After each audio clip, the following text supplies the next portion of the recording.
What is up, ladies and gentlemen, boys and girls? Protocol Pegasus here, bringing it back to you guys in Remnant from the Ashes, and today we'll be seeing an all-new look at my build, known as the Burden of the Gambler. So without further ado, let's go ahead and get into it.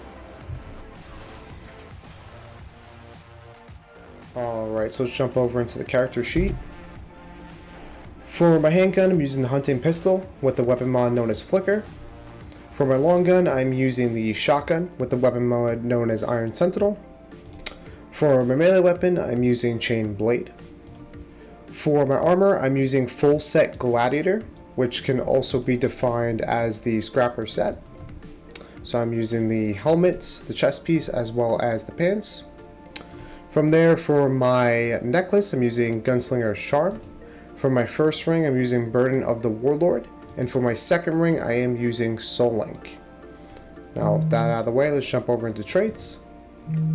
So the three primary traits I go about recommending are going to be as followed. First one I recommend is going to be Quick Hands, which increases reload speed by 25%. Second one I'm going to recommend is the one I can never pronounce, is going to increase your healing efficiency by 100%. And last but not least, I'm going to recommend doing Spirit for increased mod power generation by 25%. Now, like I say, within the course of each and every one of my builds, I recommend going for every trait within the course of the game because there is no set cap limit. So you can capitalize on just being the best of the best by getting every trait within the course of the game and being that much more prepared for the upcoming battles ahead. Now, with all that being said, I want to give a huge shout out to Switchmite. Switchmite left me a comment on one of my videos the other day, I believe, stating some ideas going forward with this build. So this build is going to be dedicated to him, so I appreciate it, buddy. I really enjoy the comments. I hope you're a subscriber because I'd love to see more of you.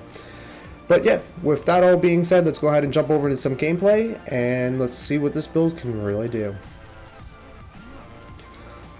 Okay, so we're playing on Nightmare mode here and we are in Earth. From there, I'm going to give you guys my overall thoughts, ideas, and build breakdown of why I picked what I did going forward with this particular build. So sit back, relax, and enjoy. So one of the first things that I ended up picking with this build is going to be the hunting pistol. The reason I ended up doing it is because the hunting pistol offers me enough range to be able to kill the targets that happen to be poking at me from a distance, as well as allowing me to go about getting enough damage on those set targets before I get close enough to finish them off with the shotgun. I think the hunting pistol and the shotgun are actually really good when it comes to synergy, just because I can literally swap over to hunting pistol, pop them in the head, and if it doesn't kill them, I can go up to them with the shotgun and just clean them up with that.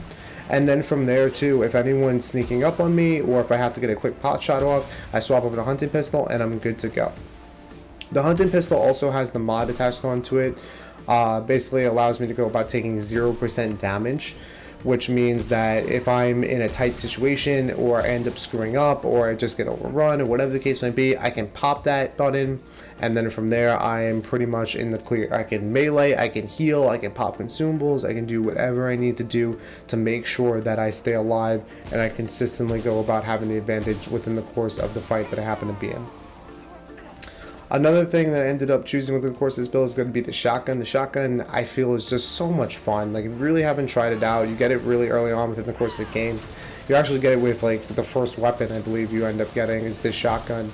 And when I tell you it's so strong, and really is, it has so much potential at the end of the day. It has really good quick fire, it has a really good overall accuracy, it has really good ammo reserves. The reload speed can be a little bit long, but tied in with the necklace that I've been wearing that increases my overall reload speed, it just works so well, and honestly it synergizes really nicely and it's a lot of fun. I highly recommend it. If you haven't given the shotgun a try, by all means go ahead and do so. It synergizes really well with a lot of different guns at the end of the day, and you'll see it in a few other the builds that I happen to do, and it works out extremely well.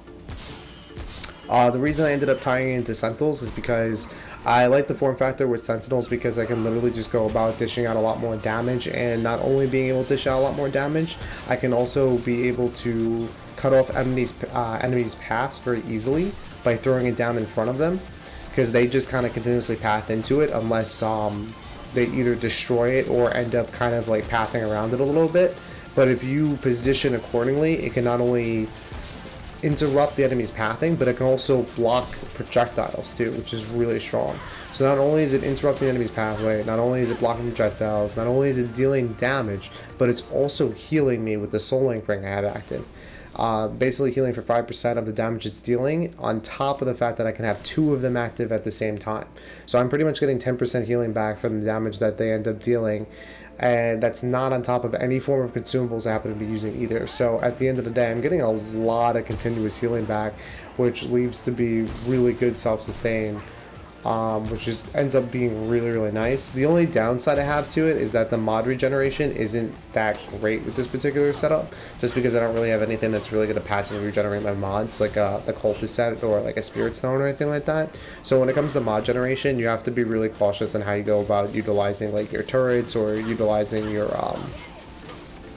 pretty much oh shit button when it comes to your other mod, just because of the fact that you could accidentally find yourself overwhelmed and you could not have any mods on you. And at the end of the day, this build isn't really that mod dependent, which is a very good thing. However, the mods do help out when coming across elites or bosses or anything along those lines, because they're pretty much the only thing you have to deal with any form of encounters that might end up causing a lot of issues for you, like with heavy gunners, elites, bosses, and so on and so forth. At the end of the day, I find the build to be really, really fun and unique in itself, just because it's a lot different than what I'm used to. It's a very more up close and personal type of playstyle, but it has that lightweight build frame to it, so you're easily able to dodge roll. You can get in there though and still be able to take 1 or 2 hits. You also still have the ability to dish out a lot of damage, whether it's single target as well as AoE, because you're also dealing AoE output damage when it comes to your turrets, because they'll manually focus on another target when that first target dies. You won't get as much AoE as like some of the other builds they have set up, but it's still pretty good. Like, you can still easily clear out a room with the turrets and your shotgun pretty easily without having to worry about getting overrun. So it works out in the long run at the end of the day.